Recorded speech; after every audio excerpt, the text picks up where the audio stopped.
ಎಲ್ಲಾ ಗೃಹಲಕ್ಷ್ಮಿಯರಿಗೆ 62,000 ರೂಪಾಯಿ ಹಣ ಹಾಕಲಾಗಿದೆ. ಹೌದು, 31ನೇ ಕಂತು ಹಣ ನಿಮ್ಮ ಬ್ಯಾಂಕ್ ಅಕೌಂಟ್ಗೆ ಜಮೆ ಆಗಿದೆ. ನಿಮ್ಮ ಬ್ಯಾಂಕ್ ಅಕೌಂಟ್ ಕೂಡ ಚೆಕ್ ಮಾಡ್ಕೊಳ್ಳಿ. ಇನ್ನೊಂದು ಕಡೆಗೆ ಬಾಕಿ ಕಂತು ಹಣ ಯಾವಾಗ ಜಮೆ ಆಗುತ್ತೆ ಇದ್ರ ಬಗ್ಗೆನೂ ಕೂಡ ದೊಡ್ಡ ಸಿಹಿ ಸುದ್ದಿ ಬಂದಿದೆ. ಎಲ್ಲಾ ಗೃಹಲಕ್ಷ್ಮಿಯರಿಗೂ ಕೂಡ ಹೊಸ ಒಂದು ಬ್ರೇಕಿಂಗ್ ನ್ಯೂಸ್. ಹಾಗೂ ರೇಷನ್ ಕಾರ್ಡ್ ಇದ್ದವರು BPL ಕಾರ್ಡ್ ಇರಲಿ, ನಿಮ್ಮ ಹತ್ರ ರೇಷನ್ ಕಾರ್ಡ್ ಇರಲಿ, ವಿಡಿಯೋನ ಪೂರ್ತಿಯಾಗಿ ನೋಡಿ. ಒಟ್ಟು 3 ದೊಡ್ಡ ಸಿಹಿ ಸುದ್ದಿ ಬಂದಿದೆ.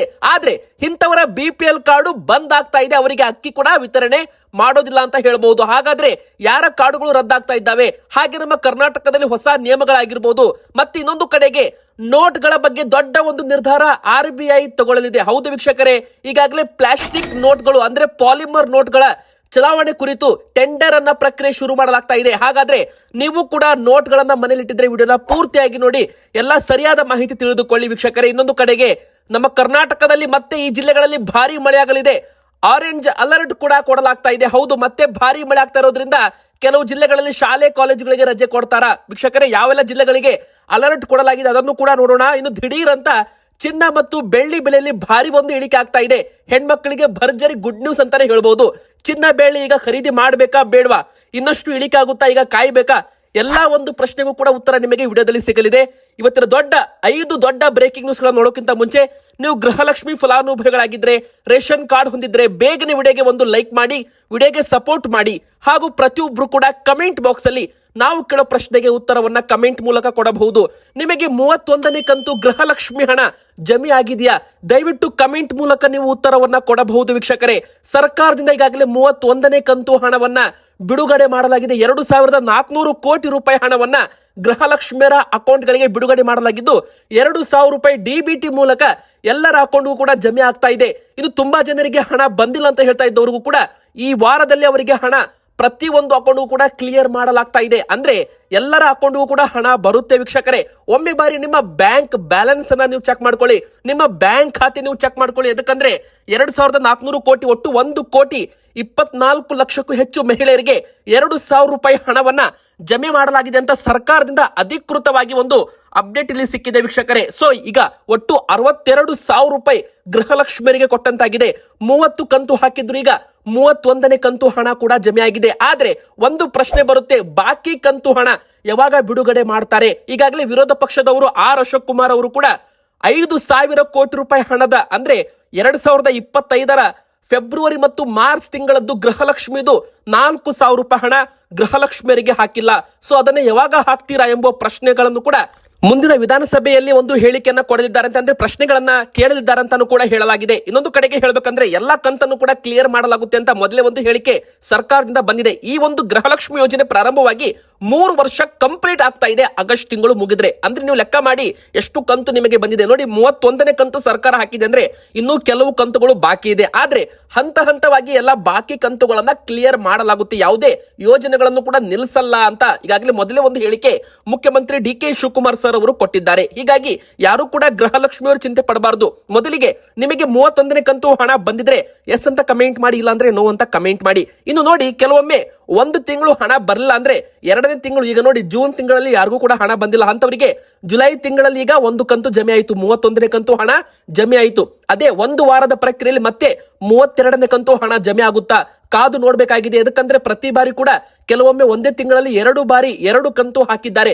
DBT ಅಲ್ಲಿ ಸ್ಟೇಟಸ್ ಕೂಡ ನಾವು ಚೆಕ್ ಮಾಡಿದಾಗ ಕೆಲವರಿಗೆ ಒಂದೇ ತಿಂಗಳಲ್ಲಿ 2 ಬಾರಿ ಅಂದ್ರೆ 4,000 ರೂಪಾಯಿ ಕೂಡ ಹಣ ಜಮೆ ಆಗಿದೆ. ಹಾಗಾದ್ರೆ ಈ ಬಾರಿನೂ ಕೂಡ ಅದೇ ಪ್ರಕಾರ 32ನೇ ಕಂತು ಹಣ ಕೂಡ ಬಿಡುಗಡೆ ಮಾಡ್ತಾರ, ಕಾದು ನೋಡ್ಬೇಕಾಗಿದೆ. ಅಧಿಕೃತವಾಗಿ ಆದೇಶ ಇನ್ನೂ ಕೂಡ ಬಂದಿಲ್ಲ, ಆದ್ರೆ 31ನೇ ಕಂತು ಮಾತ್ರ ಹಣ ಬಿಡುಗಡೆ ಆಗಿದೆ. ನೋಡಿ, ಈಗಾಗಲೇ ಈ ಒಂದು 2,000 ರೂಪಾಯಿ ಹಣವನ್ನ ಪ್ರತಿಯೊಬ್ಬರು ಕೂಡ ಗೃಹಲಕ್ಷ್ಮಿಯವರು ತಮ್ಮ ಕುಟುಂಬದ ದೈನಂದಿನ ಖರ್ಚು, ಮಕ್ಕಳ ಶಿಕ್ಷಣ, ಆರೋಗ್ಯ ಮತ್ತು ಆಹಾರ ಸೇರಿದಂತೆ ಇತರ ಅಗತ್ಯಗಳಿಗೆ ಗೃಹಲಕ್ಷ್ಮಿ ಹಣ ಬಳಕೆ ಮಾಡಿಕೊಳ್ಳುವಂತೆ ಮುಖ್ಯಮಂತ್ರಿ DK ಶಿವಕುಮಾರ್ ಅವರು ಕೋರಿದ್ದಾರೆ. ಇನ್ನೊಂದು ಕಡೆಗೆ ಆಹಾರ ಇಲಾಖೆಯಿಂದ ಆಹಾರ ಸಚಿವರು KH ಮುನಿಯಪ್ಪ ಅವರು ಕೂಡ ಒಂದು ದೊಡ್ಡ ಸಿಹಿ ಸುದ್ದಿ ಕೊಟ್ಟಿದ್ದಾರೆ. ಎಲ್ಲಾ ರೇಷನ್ ಕಾರ್ಡ್ ಇದ್ದವರಿಗೆ ಅಂದ್ರೆ BPL ಕಾರ್ಡ್ ಇದ್ದವರಿಗೆ, ರೇಷನ್ ಕಾರ್ಡ್ ಇದ್ದವರಿಗೂ ಕೂಡ ಒಂದು ಕಡೆಗೆ ಗುಡ್ ನ್ಯೂಸ್ ಇದೆ, ಒಂದು ಶಾಕಿಂಗ್ ಸುದ್ದಿ ಇದೆ, ಒಂದು ಹೊಸ ರೂಲ್ಸ್ ಕೂಡ ಇದೆ. ನೋಡಿ, ಮೊದಲಿಗೆ ಹೇಳ್ಬೇಕಂದ್ರೆ ಗುಡ್ ನ್ಯೂಸ್ ಏನಪ್ಪಾ ಅಂದ್ರೆ BPL ಕಾರ್ಡ್ ಆದಾಯ ಮಿತಿ ಹೆಚ್ಚಳಕ್ಕೆ ಕ್ರಮ ತಗೋತೀವಿ ಅಂತ ಹೇಳಿದ್ದಾರೆ. ಅಂದ್ರೆ ನೋಡಿ, ಸಾವಿರಾರು ಕಾರ್ಡುಗಳು ರದ್ದಾಗೋದು ಕೂಡ ಉಳಿಬಹುದು.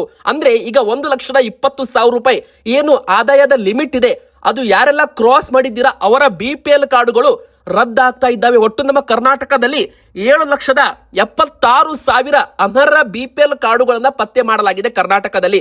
ಇದರಲ್ಲಿ 4 ಲಕ್ಷಕ್ಕಿಂತ ಹೆಚ್ಚು ಜನರ BPL ಕಾರ್ಡು ಈಗಾಗಲೇ ಬಂದ್ ಆಗಿದೆ. ಅಂದ್ರೆ ಅವರಿಗೆ APL ಕಾರ್ಡ್ ಕೊಡುವ ಕೆಲಸ ಈಗ ಮಾಡಲಿದ್ದಾರಂತೆ. ಅಂದ್ರೆ ಒಟ್ಟು ನಮ್ಮ ಕರ್ನಾಟಕದಲ್ಲಿ 4,32,000 ಅನರ್ಹರು ಅಂತ ಕೇಂದ್ರ ಸರ್ಕಾರ ಕೂಡ ಗುರುತು ಮಾಡಿಸಿದೆ ಅಂತ ಹೇಳಲಾಗಿದೆ. ಇನ್ನೊಂದು ಕಡೆಗೆ ಹೇಳಬೇಕಂದ್ರೆ 1,20,000 ಮೇಲೆ ಆದಾಯ ಇದ್ದವರ BPL ಕಾರ್ಡು ಕೂಡ ರದ್ದಾಗ್ತಾ ಇದೆ. ನೋಡಿ, ದಿನಕ್ಕೆ 500 ರೂಪಾಯಿ ಸಂಪಾದನೆ ಮಾಡಿದ್ರೆ ತಿಂಗಳಿಗೆ 15,000 ರೂಪಾಯಿ ಆಗುತ್ತೆ. ಅಂದ್ರೆ ವರ್ಷಕ್ಕೆ 1,80,000 ರೂಪಾಯಿ ಆದಾಯವಾಗುತ್ತೆ ಅಂತವರ. ಅಂದ್ರೆ ದಿನಕ್ಕೆ 500 ರೂಪಾಯಿ ದುಡಿಯುವವರ BPL ಕಾರ್ಡು ರದ್ದಾಗ್ತಾ ಇದೆ. ಅದಕ್ಕಂದ್ರೆ 1,20,000 ಆದಾಯದ ಲಿಮಿಟ್ ಇದೆ. ಸೊ ಇದನ್ನ 2 ಲಕ್ಷ ರೂಪಾಯಿಗೆ ಏರಿಕೆ ಮಾಡಬೇಕಾ, 2.5 ಲಕ್ಷಕ್ಕೆ ಏರಿಕೆ ಮಾಡಬೇಕಾ, ಈ ಒಂದು ಬೇಡಿಕೆಗಳು ಸರ್ಕಾರದ ಮಟ್ಟದಲ್ಲಿ ಇದೆ. BPL ಕಾರ್ಡು ಆದಾಯ ಮಿತಿ ಹೆಚ್ಚಳ ವಿಚಾರವಾಗಿ ಮಾತನಾಡಿದ್ದಾರೆ. ಆದಷ್ಟು ಬೇಗ BPL ಕಾರ್ಡ್ಗೆ ಇದ್ದ ಆದಾಯ ಮಿತಿ ಹೆಚ್ಚಳಕ್ಕೆ ಕ್ರಮ ತಗೋತೀವಿ ಅಂತ ಒಂದು ಗುಡ್ ನ್ಯೂಸ್ ಕೊಟ್ಟಿದ್ದಾರೆ. ಒಂದು ವೇಳೆ ಏರಿಕೆ ಮಾಡಿದಲ್ಲಿ ಸಾವಿರಾರು ಕಾರ್ಡು ಏನು ಈಗ ರದ್ದಾಗಿದೆಯಲ್ಲ ಅದು ವಾಪಸ್ ಮತ್ತೆ BPL ವ್ಯಾಪ್ತಿಗೆ ಬರುತ್ತೆ. ಇನ್ನು BPL ಕಾರ್ಡ್ ಇದ್ದವರಿಗೆ ಒಂದು ನೆಮ್ಮದಿಕರ ಸುದ್ದಿ ಅಂತಾನೆ ಹೇಳ್ಬಹುದು. ಇನ್ನು ವೀಕ್ಷಕರೇ, ಇಂದಿರಾ ಕಿಟ್ ವಿತರಣೆ ನೋಡಿ, ಒಂದು ಕಡೆಗೆ ಕೇಂದ್ರ ಸರ್ಕಾರ ಅಕ್ಕಿ ಮತ್ತು ರಾಗಿ ಕೂಡ ವಿತರಣೆ ಮಾಡ್ತಾ ಇದೆ. ಇತ್ತ ನಮ್ಮ ಕರ್ನಾಟಕ ಸರ್ಕಾರದಿಂದ ಸದ್ಯಕ್ಕೆ ಅಕ್ಕಿಯನ್ನ ವಿತರಣೆ ಮಾಡ್ತಿದ್ದಾರೆ ಮತ್ತು ಜೋಳ ಮತ್ತು ರಾಗಿಗೂ ಕೂಡ ಟೆಂಡರ್ ಪ್ರಕ್ರಿಯೆ ಕರೀತಾ ಇದ್ದಾರೆ. ಇನ್ನೊಂದು ಕಡೆಗೆ ಹೇಳ್ಬೇಕಂದ್ರೆ ಇಂದಿರಾ ಕಿಟ್ ಕೂಡ ವಿತರಣೆ ಮಾಡಲಾಗುತ್ತೆ. ನೋಡಿ ವೀಕ್ಷಕರೇ, ಕೇಂದ್ರದಿಂದ ಅಕ್ಕಿ ರಾಗಿ ನಿಮಗೆ ಸಿಕ್ಕರೂ ಕೂಡ ಕರ್ನಾಟಕ ಸರ್ಕಾರದಿಂದ ನಿಮಗೆ ಅಡುಗೆ ಎಣ್ಣೆ, ಉಪ್ಪು, ಸಕ್ಕರೆ, ತೊಗರಿ ಬೇಳೆ ಈ 4 ಆಹಾರ ಸಾಮಗ್ರಿಗಳೊಳಗೊಂಡ ಒಂದು ಇಂದಿರಾ ಆಹಾರ ಫುಡ್ ಕಿಟ್ ಅನ್ನ BPL ಕಾರ್ಡ್ ಇದ್ದವರಿಗೆ ಮತ್ತು ಅಂತ್ಯೋದಯ ಪಡಿತರ ಚೀಟಿದವರಿಗೆ ವಿತರಣೆ ಮಾಡಲಾಗುತ್ತೆ. ಆದ್ರೆ ಯಾವ ತಿಂಗಳಿಂದ ವಿತರಣೆ ಮಾಡ್ತಾರೆ ಅದರ ಬಗ್ಗೆ ಸರ್ಕಾರದಿಂದ ಅಧಿಕೃತ ಆದೇಶ ಇಲ್ಲ. ಆದ್ರೆ ವಿತರಣೆ ಮಾಡ್ತೀವಿ, ಯೋಜನೆಗಳನ್ನ ಬಂದ್ ಮಾಡಲ್ಲ ಅಂತ ಈಗಾಗಲೇ ಆಹಾರ ಸಚಿವರು KH ಮುನಿಯಪ್ಪ ಸರ್ ಅವರು ಒಂದು ಹೇಳಿಕೆಯನ್ನ ಕೊಟ್ಟಿರುವಂತದ್ದು. ಇನ್ನೊಂದು ಶಾಕಿಂಗ್ ಸುದ್ದಿ ಏನಪ್ಪಾ ಅಂದ್ರೆ ನೋಡಿ, ಈಗಾಗಲೇ 4 ಲಕ್ಷ ಜನರು BPL ಕಾರ್ಡ್ ಅನ್ನ ಕಳೆದುಕೊಂಡಿದ್ದಾರೆ. ಇನ್ನು ಉಳಿದ 2 ಲಕ್ಷಕ್ಕೂ ಹೆಚ್ಚು BPL ಕಾರ್ಡುಗಳು ಇನ್ನು ಕೆಲವೇ ದಿನಗಳಲ್ಲಿ ಬಂದ್ ಆಗಲಿದ್ದಾವೆ. ಅಂದ್ರೆ ಒಟ್ಟು 7,76,000 ಜನರ BPL ಕಾರ್ಡು ಬಂದ್ ಆಗ್ತಾ ಇದೆ. ಅಂದ್ರೆ BPL ಕಾರ್ಡ್ ನಂಬಿಕೊಂಡಿದ್ದ ಜನರ ಒಂದು ಶಾಕ್ ಅಂತಾನೆ ಹೇಳ್ಬಹುದು. ಈಗ ಮೂರನೇ ದೊಡ್ಡ ಬ್ರೇಕಿಂಗ್ ನ್ಯೂಸ್, ಪಾಲಿಮರ್ ನೋಟ್ಸ್ ಅಂದ್ರೆ ಪ್ಲಾಸ್ಟಿಕ್ ನೋಟ್ಗಳಿಗಾಗಿ ಟೆಂಡರ್ ಪ್ರಕ್ರಿಯೆ ಶುರುವಾಗ್ತಾ ಇದೆ ಅಂತೆ. ಪ್ರಾಯೋಗಿಕ ಬಳಿಕ ಜಾರಿ ಉದ್ದೇಶ ಇದೆ ಅಂತೆ. ಕಾಗದಕ್ಕಿಂತ 6 ಪಟ್ಟು ಸುದೀರ್ಘ ಬಾಳಿಕೆ ಅಂತ ಹೇಳ್ಬಹುದು. ನೋಡಿ ವೀಕ್ಷಕರೇ, ಮೊದಲಿಗೆ ಹೇಳ್ಬೇಕಂದ್ರೆ ಇದನ್ನ 100 ರೂಪಾಯಿ, 200 ರೂಪಾಯಿ, 500 ರೂಪಾಯಿ ನೋಟ್ನ ಬದಲಾಗಿ 10 ರೂಪಾಯಿ ಮತ್ತು 20 ರೂಪಾಯಿದು ಪ್ಲಾಸ್ಟಿಕ್ ನೋಟ್ ಅಂದ್ರೆ ಪಾಲಿಮರ್ ನೋಟ್ಸ್ ಗಳನ್ನ ಇಂಟ್ರೊಡ್ಯೂಸ್ ಮಾಡಲು RBI ಈಗ ಟೆಂಡರ್ ಪ್ರಕ್ರಿಯೆ ಕರೀತಾ ಇದೆ ಅಂತಾನೆ ಹೇಳ್ಬಹುದು. ನಮ್ಮ ದೇಶದಲ್ಲಿ ಪಾಲಿಮರ್ ಪ್ಲಾಸ್ಟಿಕ್ ನೋಟು ಚಲಾವಣೆಗೆ ತರುವ ಚಿಂತನೆ ಮೊದಲ ಹೆಜ್ಜೆಯಾಗಿ ಅದಕ್ಕೆ ಬೇಕಾದ ಪ್ಲಾಸ್ಟಿಕ್ ಪೂರೈಕೆಗಾಗಿ ಶುಕ್ರವಾರ ಟೆಂಡರ್ ಅನ್ನ ಕರೆಯಲಾಗಿದೆ. ವೀಕ್ಷಕರೇ, ಭದ್ರತಾ ವೈಶಿಷ್ಟ್ಯವುಳ್ಳ ಪ್ಲಾಸ್ಟಿಕ್ ಪೂರೈಸಲು ಜಾಗತಿಕ ಮಟ್ಟದಲ್ಲಿ ಉತ್ಪಾದಕರಿಗೆ ಆಮಂತ್ರಣ ಕೊಡಲಾಗಿದೆ. ಮೊದಲಿಗೆ ಪ್ರಾಯೋಗಿಕ ಬಳಕೆ ಬಳಿಕ ವಿವಿಧ ಮುಖದ ಬೆಲೆ ನೋಟುಗಳು ಕೂಡ ಮುದ್ರಣಕ್ಕಾಗಿ ದೊಡ್ಡ ಪ್ರಮಾಣದಲ್ಲಿ ಕಚ್ಚಾ ವಸ್ತು ಖರೀದಿಸಲು ಉದ್ದೇಶಿಸಿವೆ ಅಂತ ಹೇಳಲಾಗಿದೆ. ನೋಡಿ ವೀಕ್ಷಕರೇ, ಮೊದಲಿಗೆ ಈ ಒಂದು ಪಾಲಿಮರ್ ನೋಟುಗಳು ಮೊದಲಿಗೆ 10 ರೂಪಾಯಿ ಮತ್ತು 20 ರೂಪಾಯಿ ಈ 2 ನೋಟುಗಳ ಮುಖ ಬೆಲೆ ನೋಟುಗಳನ್ನ ಪರಿಚಯಿಸಿ ಅವುಗಳು ಒಂದು ವೇಳೆ ಯಶಸ್ಸಾದ್ರೆ ಅಂದ್ರೆ ಅವುಗಳ ಚಲಾವಣೆ ಕರೆಕ್ಟ್ ಆಗಿ ಬಂದ್ರೆ ದೊಡ್ಡ ಮೊತ್ತದ ನೋಟುಗಳನ್ನು ಮುದ್ರಿಸಲಾಗುತ್ತೆ. ಅಂದ್ರೆ ಮುಂದೆ 50 ರೂಪಾಯಿದು, 100 ರೂಪಾಯಿದು, 200 ರೂಪಾಯಿದು ನೋಟುಗಳನ್ನು ಕೂಡ ಪ್ಲಾಸ್ಟಿಕ್ ಪಾಲಿಮರ್ ನೋಟ್ಸ್ ಗಳನ್ನ ಮುದ್ರಣ ಮಾಡಲಾಗುತ್ತಂತೆ. ಹಾಗಾದ್ರೆ ಈಗಿದ್ದ ನೋಟ್ಗಳು ಏನಾಗುತ್ತೆ ನೋಡಿ, ಯಾವುದೇ ಕಾರಣಕ್ಕೂ ನೋಟ್ಗಳು ಸದ್ಯಕ್ಕೆ ಬ್ಯಾನ್ ಅಂತೂ ಆಗೋದಿಲ್ಲ. ಸೊ ವೀಕ್ಷಕರೇ, ಯಾರು ಕೂಡ ನೋಟ್ ಬ್ಯಾನ್ ಅಂತ ತಿಳ್ಕೋಬೇಡಿ. ಕೇವಲ ನೋಟುಗಳಲ್ಲಿ 10 ರೂಪಾಯಿದು, 20 ರೂಪಾಯಿದು ಇವುಗಳು ಮಾತ್ರ ಕೆಲವು ಆಯ್ದ ನಗರಗಳಲ್ಲಿ ಚಲಾವಣೆಗೆ ತರಲಾಗುತ್ತೆ. ಆದ್ರೆ 2027 ಮುಂದಿನ ವರ್ಷದಲ್ಲಿ ಅಂತಾನು ಕೂಡ ಇಲ್ಲಿ ಹೇಳಲಾಗ್ತಾ ಇದೆ. ಸದ್ಯಕ್ಕೆ ಇದನ್ನು ಟೆಂಡರ್ ಪ್ರಕ್ರಿಯೆ ಈಗ ಪ್ರಾರಂಭವಾಗಿದೆ. ಇನ್ನು ನಮ್ಮ ಕರ್ನಾಟಕದಲ್ಲಿ ಮತ್ತೆ ಭಾರಿ ಮಳೆ ಅಂತಾನೆ ಹೇಳ್ಬಹುದು ವೀಕ್ಷಕರೇ. ಕೆಲವು ಜಿಲ್ಲೆಗಳಿಗೆ ಮತ್ತೆ ಶಾಲೆ ಕಾಲೇಜುಗಳಿಗೆ ರಜೆ ಕೊಡ್ತಾರ. ನೋಡಿ, ಕರಾವಳಿ ಪ್ರದೇಶದಲ್ಲಿ ಮತ್ತೆ ದಕ್ಷಿಣ ಕನ್ನಡ ಜಿಲ್ಲೆಯಲ್ಲಿ ಭಾರಿ ಒಂದು ಮಳೆ ಆಗ್ತಾ ಇದೆ. ಸೊ ವೀಕ್ಷಕರೇ, ರೆಡ್ ಅಲರ್ಟ್ ಘೋಷಣೆ ಆದ್ರೆ ಮತ್ತೆ ಶಾಲೆಗಳಿಗೆ ರಜೆ ಬೀಳಬಹುದು. ಆದ್ರೆ ಸದ್ಯಕ್ಕೆ ಅಧಿಕೃತವಾಗಿ ಆದೇಶ ನಿಮಗೆ ಆಯಾ ಜಿಲ್ಲಾಧಿಕಾರಿಗಳು ಹೇಳ್ತಾರೆ. ಸೊ ಆಯಾ ಜಿಲ್ಲಾಧಿಕಾರಿಗಳ ಒಂದು ವಿವೇಚನೆಗೆ ಬಿಟ್ಟಿದ್ದಾಗಿರುತ್ತೆ. ಸೊ ಸದ್ಯಕ್ಕೆ ಯಾವುದೇ ರೀತಿ ಶಾಲೆ ಕಾಲೇಜುಗಳಿಗೆ ರಜೆ ಅಂತೂ ಕೊಟ್ಟಿಲ್ಲ. ಆದ್ರೆ ಯಾವೆಲ್ಲ ಜಿಲ್ಲೆಗಳಿಗೆ ಅಲರ್ಟ್ ಕೊಡಲಾಗಿದೆ ಅಂದ್ರೆ ಕರಾವಳಿ, ಮಲೆನಾಡು ಹಾಗೂ ಉತ್ತರ ಒಳನಾಡಿನ ಹಲವು ಜಿಲ್ಲೆಗಳಲ್ಲಿ ಮತ್ತಷ್ಟು ಮಳೆ ಚುರುಕಾಗಲಿದೆ ಅಂತ ಹೇಳಲಾಗಿದೆ. ಹಾಗಾದ್ರೆ ಯಾವೆಲ್ಲ ಜಿಲ್ಲೆಗಳು ಅಂದ್ರೆ ದಕ್ಷಿಣ ಕನ್ನಡ, ಉತ್ತರ ಕನ್ನಡ, ಉಡುಪಿ ಈ ಜಿಲ್ಲೆಗಳಲ್ಲಿ ಭಾರಿ ಮಳೆ ಆಗುವ ಸಾಧ್ಯತೆ ಇದೆ. ಇನ್ನು ಕರಾವಳಿ ಭಾಗದಲ್ಲಿ ಜನರು ಅಲರ್ಟ್ ಇರಬೇಕು ಅಂತ ಹೇಳಲಾಗಿದೆ. ದಕ್ಷಿಣ ಕನ್ನಡ ಜಿಲ್ಲೆಗೆ ಆರೆಂಜ್ ಅಲರ್ಟ್ ಕೂಡ ಕೊಡಲಾಗಿದೆ ವೀಕ್ಷಕರೇ. ಇನ್ನು ಶಿವಮೊಗ್ಗ ಹಾಗೂ ಚಿಕ್ಕಮಗಳೂರು ಮತ್ತೆ ಈ ಒಂದು ಭಾಗದಲ್ಲೂ ಕೂಡ ಭಾರಿ ಮಳೆ ಆಗುತ್ತೆ. ಇನ್ನು ಧಾರವಾಡ, ಗದಗ, ಹಾವೇರಿ, ಬೀದರ್, ಕಲಬುರಗಿ, ಯಾದಗಿರಿ, ರಾಯಚೂರು, ಬಾಗಲಕೋಟೆ, ಕೊಪ್ಪಳ ಮತ್ತು ವಿಜಯಪುರ ಈ ಜಿಲ್ಲೆಗಳಲ್ಲಿ ಸಾಧಾರಣ ಮಳೆ ಆಗುತ್ತೆ. ಮತ್ತೆ ಬಿರುಗಾಳಿ ಸಮೇತ ಮಳೆ ಬೀಸುವ ಸಾಧ್ಯತೆ ಇರೋದ್ರಿಂದ ಇನ್ನು ಬೆಂಗಳೂರು ನಗರ, ಬೆಂಗಳೂರು ಗ್ರಾಮಾಂತರ ಬಳಿ ಕೂಡ ಧಾರಾಕಾರ ಮಳೆ ಆಗಲಿದೆ ಅಂತ ಹವಾಮಾನ ಇಲಾಖೆ ಹೇಳಿದೆ. ಸೊ ವೀಕ್ಷಕರೇ, ಇಲ್ಲಿ ಮುಖ್ಯವಾಗಿ ಕರಾವಳಿ ಜಿಲ್ಲೆಗಳಲ್ಲಿ ಹೆಚ್ಚು ಮಳೆ ಬೀಳಲಿದೆ. ಉತ್ತರ ಕರ್ನಾಟಕದ ಒಳನಾಡಿನ ಭಾಗದಲ್ಲಿ ಸಾಧಾರಣ ಮಳೆ ಆಗಲಿದೆ. ದಕ್ಷಿಣ ಕರ್ನಾಟಕದ ಒಳನಾಡಿನ ಭಾಗಗಳಲ್ಲಿ ಸ್ವಲ್ಪ ಜಾಸ್ತಿ ಮಳೆ ಆಗಲಿದೆ ಅಂತಾನೆ ಹೇಳ್ಬಹುದು. ಇನ್ನು ಕೊನೆಯದಾಗಿ ಬಂಗಾರ ಮತ್ತು ಬೆಳ್ಳಿ ಬೆಲೆಯಲ್ಲಿ ಒಂದು ಭಾರಿ ಇಳಿಕೆ ಆಗ್ತಾ ಇದೆ. ಹೌದು ವೀಕ್ಷಕರೇ, ಬೆಳ್ಳಿ ಒಂದೇ ದಿನ ಬರೋಬ್ಬರಿ 10,000 ರೂಪಾಯಿಯಷ್ಟು ಕುಸಿತ ಕಂಡಿದೆ. ಇನ್ನು ಬಂಗಾರ ಕೂಡ ಒಂದೇ ದಿನ 1,000 ರೂಪಾಯಿಯಷ್ಟು ಕುಸಿತ ಕಂಡಿದೆ. ಹಾಗಾದ್ರೆ ಬಂಗಾರದ ಬೆಲೆ ಎಷ್ಟಾಗಿದೆ, ಈಗ ಬೆಳ್ಳಿ ಬೆಲೆ ಎಷ್ಟಾಗಿದೆ? ಮೊದಲಿಗೆ ನಾವು ನಿಮಗೆ ಬೆಳ್ಳಿ ಬೆಲೆ ಹೇಳೋದಾದ್ರೆ ನೋಡಿ, ಹೋದ ತಿಂಗಳು 2,60,000 ರೂಪಾಯಿ ಇದ್ದ 1 kg ಬೆಳ್ಳಿ ಬೆಲೆ ಈಗ 2,30,000 ರೂಪಾಯಿಗೆ ಬಂದು ನಿಂತಿದೆ. ಅಂದ್ರೆ ಕೆಜಿಗೆ 30,000 ರೂಪಾಯಿ ಇಳಿಕೆ ಆಗಿದೆ ಹೋದ ತಿಂಗಳು ಕಂಪೇರ್ ಮಾಡಿದ್ರೆ. ಜನವರಿಯಲ್ಲಿ 4 ಲಕ್ಷ ರೂಪಾಯಿ ಆಗಿದ್ದ ಬೆಳ್ಳಿ ಬೆಲೆ ಈಗ 2,30,000 ರೂಪಾಯಿ ಆಗಿದೆ. ಅಂದ್ರೆ ಕಳೆದ 6 ತಿಂಗಳಲ್ಲಿ ಬೆಳ್ಳಿ 1,20,000 ರೂಪಾಯಿಗಿಂತ ಹೆಚ್ಚು ಒಂದು ಇಳಿಕೆ ಕಂಡಿದೆ ವೀಕ್ಷಕರೇ. ಅಂದ್ರೆ ದೊಡ್ಡ ಮಟ್ಟದಲ್ಲಿ ಕುಸಿತ ಕಂಡಿದೆ ಅಂತಾನೆ ಹೇಳ್ಬಹುದು.